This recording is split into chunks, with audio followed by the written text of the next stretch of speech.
Welcome to Rising Tide Startups, where we chat with startup founders and solopreneurs just like you from all over the globe. During our chat today, picture yourself starting your own startup journey. If our guests can do it, you can too.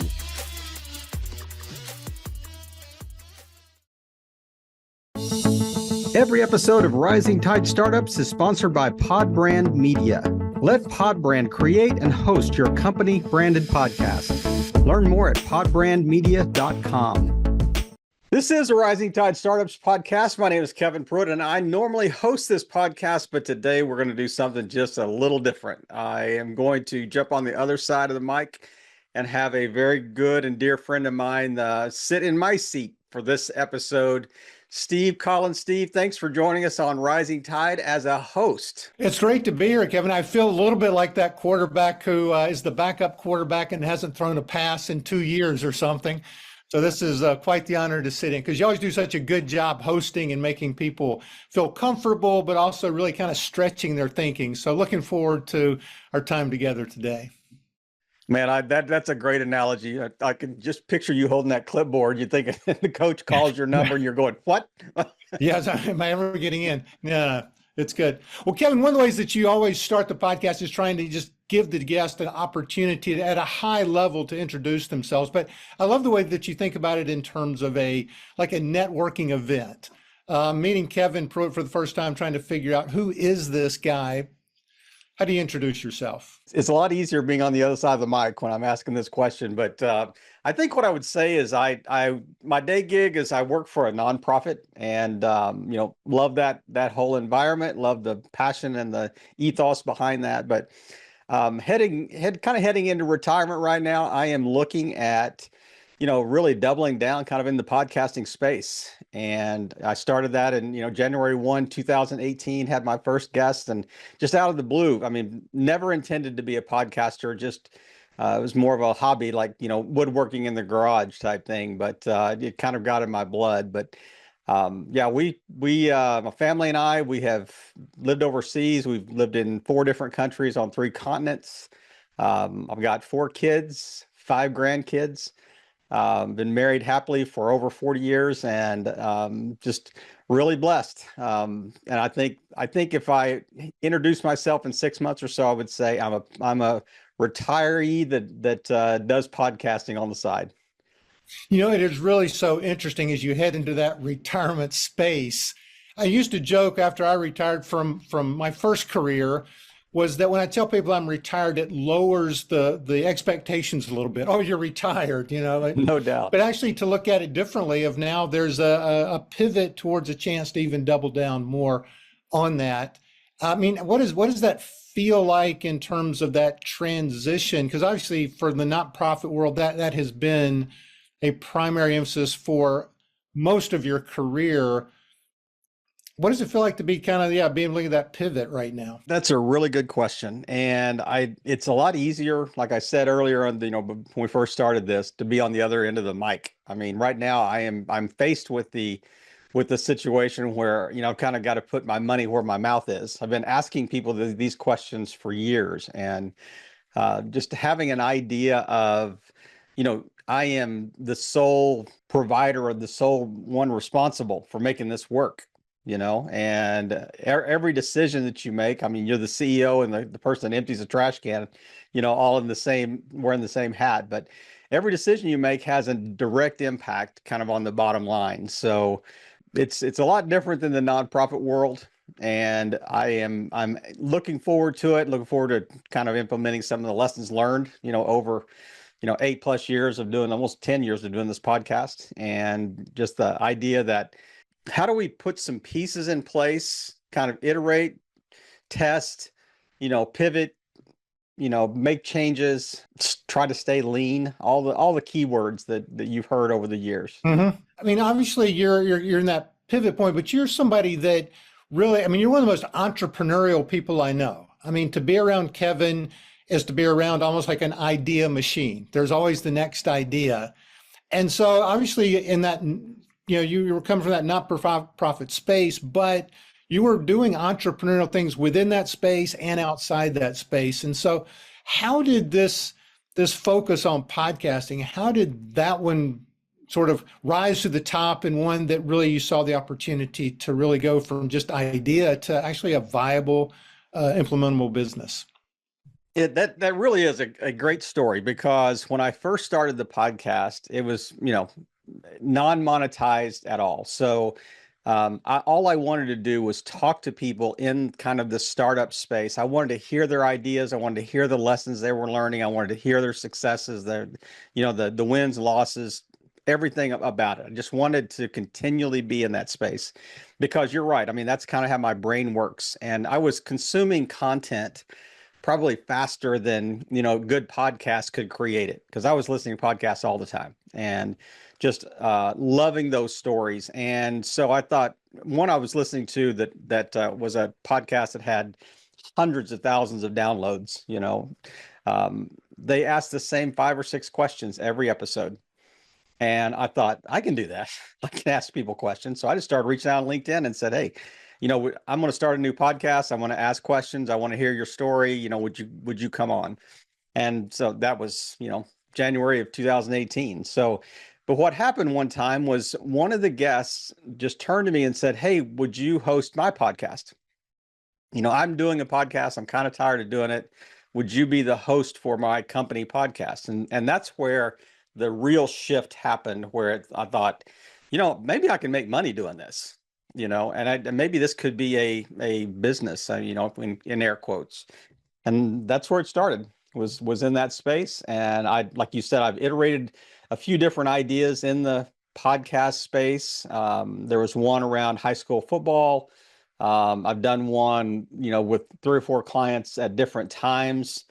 And just we have some ideas we can talk about a little later in the episode here, but just really lessons that I've learned along the way that I think are really going to bear fruit in the near future. When you think about, I mean, obviously, as somebody who naturally generates a lot of ideas, how did you kind of, again, sort this one to where, I mean, was there something about the podcasting space? You mentioned just being able to ask people questions seemed kind of simple. Was there something else in that podcasting space? Because obviously it's changed over the last several years in terms of, like, when you were starting, did it seem like it was just kind of an easy one to get into? Or again, is it one, like, if you're trying to get into it today, how has it changed from kind of that initial concept to the way the space is played out today? I would say that there was probably half as many podcasts, in play in 2018, and then, that around that time when I started. So right now, I mean, the barrier to entry is much higher, but the average podcast, on average, a podcast lasts about 7 episodes. I would say 90%, fade within the first 10 to 15 episodes. So people think that, hey, I can do that. I can talk on a microphone. I can do a podcast, and they'll do the first few episodes. And that, all the podcast gurus out there say, don't launch a podcast until you've done at least 3 episodes. So, you record your 3 episodes, you launch it, and then crickets. You hear your mom listens and your best friend, because you called them and asked them to, and you're thinking, I'm getting no response. Why am I doing this? I mean, the ROI here is so terrible. But that's just a wrong, I think, view of really the intent and the value of podcasting. And so one thing that I learned really, really early was the good podcaster versus the bad podcaster. The good podcaster has a conversation with their guest, and at the end of the day, the guest feels like, hey, it was just 2 people having a conversation over a cup of coffee, versus I'm just reading a list of questions and I'm trying to hunt and kill this list of questions and, get it over with. I'm just really, I'm not engaged. I'm not asking good follow-up questions. And that was feedback that I heard early. And I do mean this humbly, but the 2 things I heard all the time were, I forgot we were recording.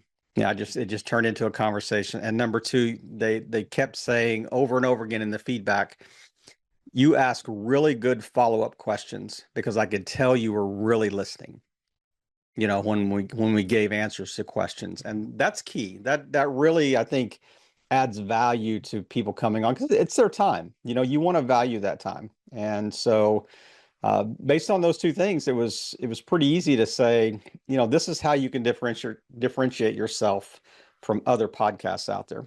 Do you remember that moment where it was kind of like a little bit, I mean, thinking a little bit like the Jim Collins hedgehog concept, like, wow, I'm actually passionate about this. But I'm actually, like you said, kind of pretty good at this. That kind of gave you that encouragement to continue on. Was there like a moment early on where it was kind of like, I'm going to make it past the 7 podcast? I think the moment that light came on, that aha moment, was probably the first time that I did an interview and didn't look at my notes.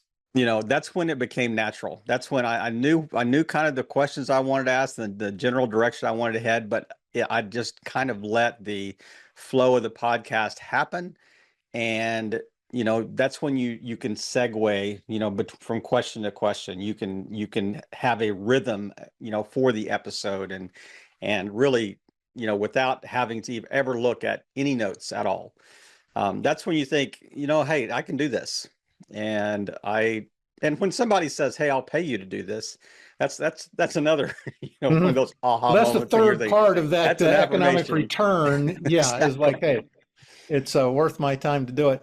Well, in terms of obviously podcast, there's you as the host, but there's the guest. Yep. And in terms of what have you kind of learned in terms of what makes a good guest? I'm sure there's been a few that were a little bit better than others. So Yep. what kind of what do you look for? But and what can you tell within the podcast that this one's going well, but because the guest is responding in a certain way? Always, always, before I invite a guest on, I always look at previous episodes they've done, any YouTube videos they've done.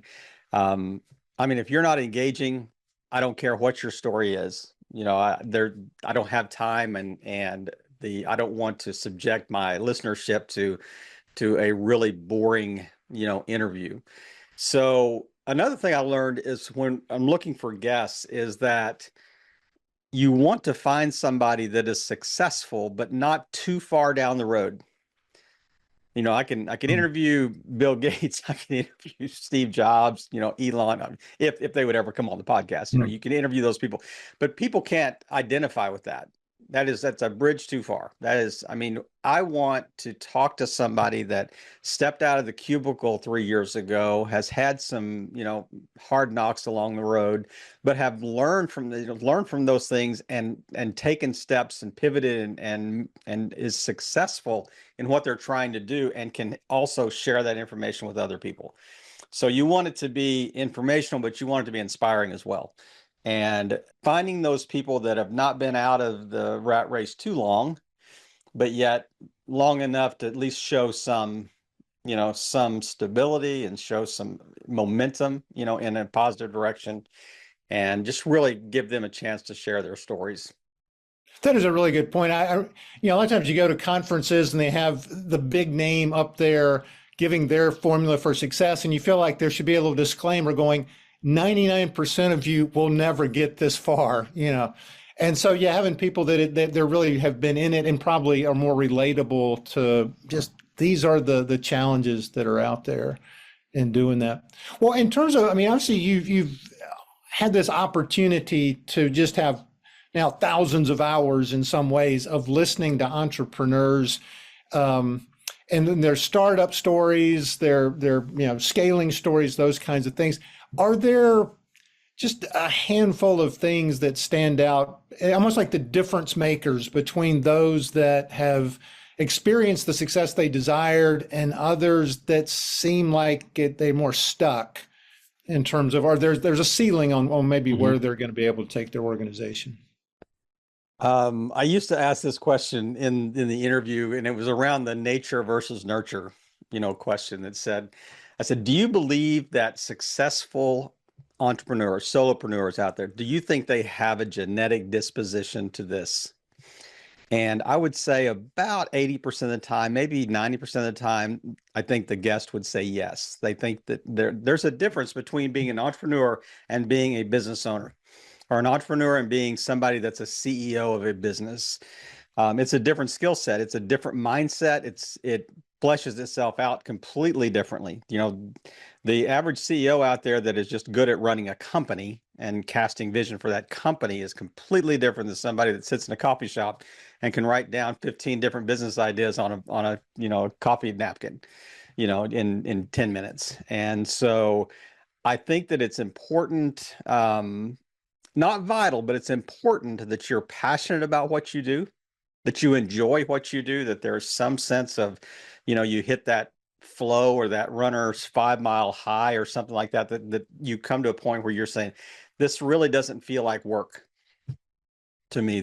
I would do this for free. I'm glad I get paid for it, but I would do this for free type thing.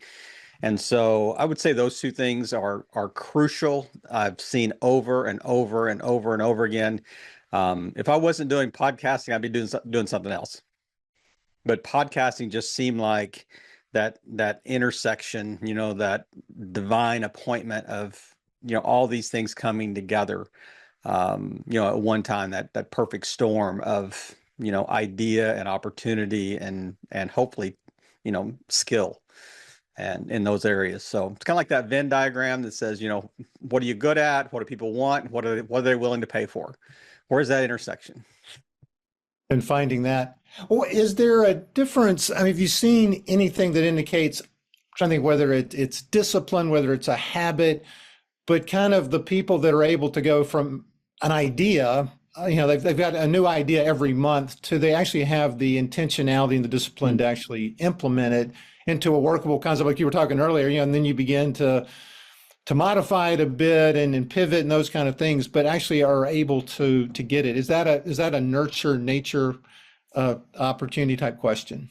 I mean, I think back of all the people that we've talked to at different times, and especially the ones that I think have been successful over a long time, over a period of time. If they didn't hit that Kairos moment in the market where, I mean, there's always the kind of the unicorns where you just happen to be at the right place at the right time, and it was this, lightning bolt growth. Those are the exceptions to the rule. The rule says that you need to have discipline, and then they're disciplined in their lives, in all areas. So you have discipline that causes you to, stay consistent and true to that, true north that is leading you for a long period of time. And that helps him overcome the dips, as Seth Godin talked about. It overcomes the market shifts and changes, overcomes competition that might come against that, obstacles, losing key personnel, all the things that they're going to deal with, as an entrepreneur. But if they can just stay consistently disciplined, as long as the idea is good. I mean, you can be consistently disciplined and the idea of being bad, it doesn't matter how hard you work, it's not going to work. But if you have an idea that has a market and has potential, then that's the key to me. That's what I've seen over and over again. It's just the discipline, the personal discipline to stay the course. Well, Kevin, another interesting part of your background is living overseas and a lot of times working with a lot of people who are working cross-culturally in different places. How have you seen that been of a benefit or an impact and influence in terms of the way you've thought about businesses and the way you've gone about starting businesses? So I have this really interesting theory that I call the entrepreneurial religion theory. And I have interviewed, for some reason, I just kind of got in Australia. I focused on Australia for a period of time. And the people I interviewed over and over and over again were so similar in their psyche and in their makeup to Americans. And it was really interesting. I kept asking myself, why, they're kind of British background, but why in the world would they react more? That's like, light came on. Well, we were too. I mean, a lot of the East Coast was settled by, people from the United Kingdom. And I thought about the uniqueness of like the separatists versus the Puritans, in original. The Puritans wanted to stay and wanted to, purify the church, through strong and good theology. The separatists thought, it's a lost cause. we're gonna have to go somewhere else and start something new, And I thought, would that have had an impact on, how you view business as well?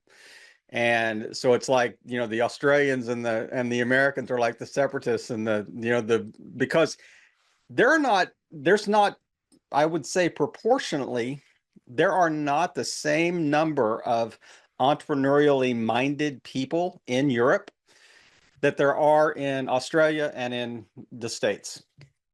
And it really is interesting to kind of see the way that geography affects, how people, how we live, and how, the things that are important to us, and how the things we strive for.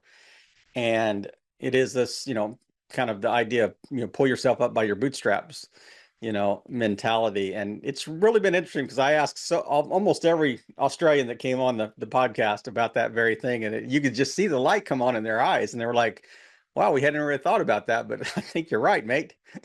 So I think there's something to that. So it's interesting. Another thing that I will say is that it opens up so many doors when I interview people. I said I've interviewed, guests from almost 35 different countries. To tell them that I've lived overseas, or I've visited their country, or I've been near their country, or I've met people from where they live, type thing, it's a different conversation than if I'm just an American that's never traveled and have no idea where Montenegro is, and that type of thing. So it does certainly is a door opener as well, and I think it puts people at ease and makes that conversation easier, makes that relationship stronger, and it's a real blessing to be able to have done that. Just makes it so much easier to connect to a broader range of people. No doubt. You just have and a understand different perspective. Yep. That you bring. And I think also sometimes there's a perspective of realizing I may not be right about that, because you've had that opportunity to see different approaches, which seems really fundamental in terms of entrepreneurship. Well, let me turn one last thing is kind of this idea of the role that mentors have played, other people have played in that, both for you personally, but again, as you've talked to all these entrepreneurs, because a lot of times it can feel very internal. I've got this great idea. I've got to be the one to implement it. But what role, what's the encouragement of having mentors, other people speaking into your life? I think the most effective mentors, they don't have to have been in the exact same, industry or whatever, but they have to have been successful at something. You want to be taught by a coach that actually played the game, type thing, not one that just learned it from books. And so I look back at the people that I have considered mentors, you included, over the years, and I'm thinking, I trust the response that I get. I trust that, when I'm asking them questions, when I'm asking them, their thoughts on this crazy idea I just came up with or whatever, I trust the fact that you'll speak truth in love. You will say, hey, we understand your desire to do this. We understand your passion around this, but this doesn't seem like a good fit here. Or it is a good fit, but these are the things that you need to keep in mind when you're doing these things. And that just to have those voices that you trust, that are just further down the path than you are, that it is so vital and so important. And the fact that they care about you, but they don't care about you so much that they won't tell you the truth. So if you find those people, they're gold. Yeah, I think it's really, sometimes there's this, I feel this sense, I want to find that one mentor kind of thing. But as I think back on our interactions, our careers, which overlap quite a bit, it was almost like a band of brothers. Yeah. Where people, like you said, you trusted, they spoke into it, they brought different perspectives. And again, a lot of times it was like peer-to-peer mentoring, really, than just that one golden voice from above. Well, let me close with this, Kevin. I know you're a person that faith is very important to. How do you see faith playing a role in your journey in terms of the whole entrepreneurship and being willing to start and try new things? I would say probably two-pronged. Number one, just in guidance. I trust that, seeking the Lord's will and guidance in my life. I have seen it work so many times. I have seen his hand in our moves and the things that we've done, and just continue to seek that. That's obviously number one. The second thing is I think there's a level of the fact that there's character that's built in that. And I want people to be able to trust that, I'm not going to steal from you. I'm going to show up on time. I am going to treat you with respect. I'm going to, all these things that have kind of been built into me over years of, honing and knocking off those sharp edges of the rough diamond. I think come into play. And it's one of those things, treat people like you want to be treated. That golden rule is still as true today as it was 2,000 years ago. So I appreciate you asking that question, because you're right. It is vital. It is very important to me. And I think certainly shapes the way that I approach business. Final thing on a lot of your podcasts, or to give the guest, what else would you, like what didn't I ask, or what else would you like to comment as you think about this audience that's out there, but almost like a whole generation of folks who are trying to navigate through these times? Number one, we're always looking for great guests. So on the podcast, and if you think that your story would be good and resonate with our audience, and kind of fit what we talked about earlier as we're looking at and in the guest space, please reach out to us. One other thing that I think has really been honed the first part of this year, and over Christmas, I really kind of, I think, focused in on this, is the idea that there are so many podcasts out there that people have started and they've faded. That's called pod fade.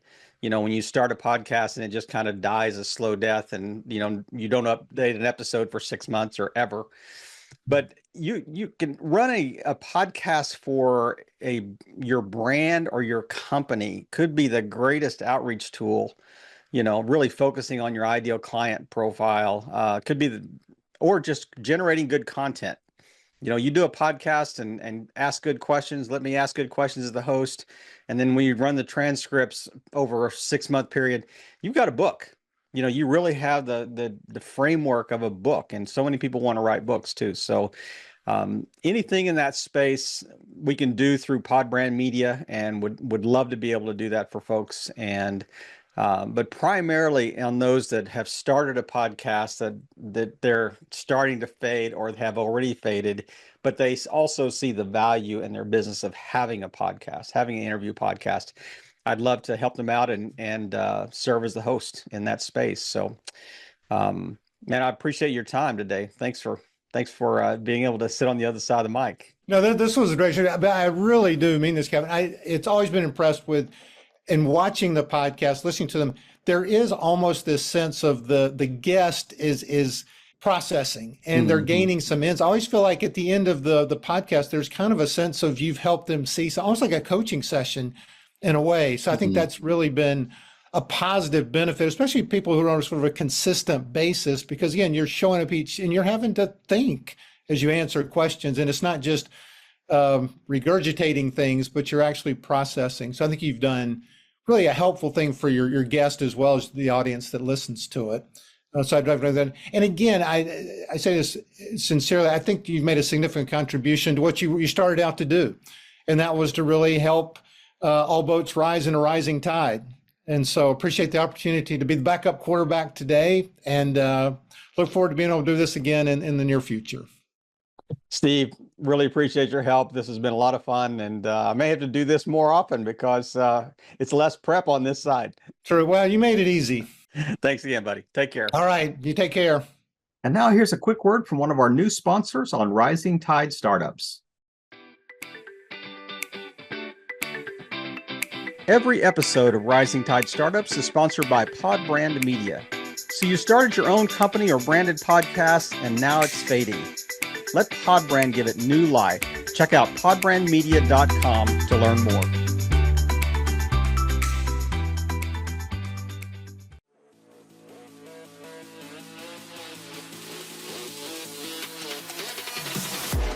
We hope you heard some great takeaways and are now ready to take action yourself. As always, thank you for listening and helping all boats rise in a rising tide.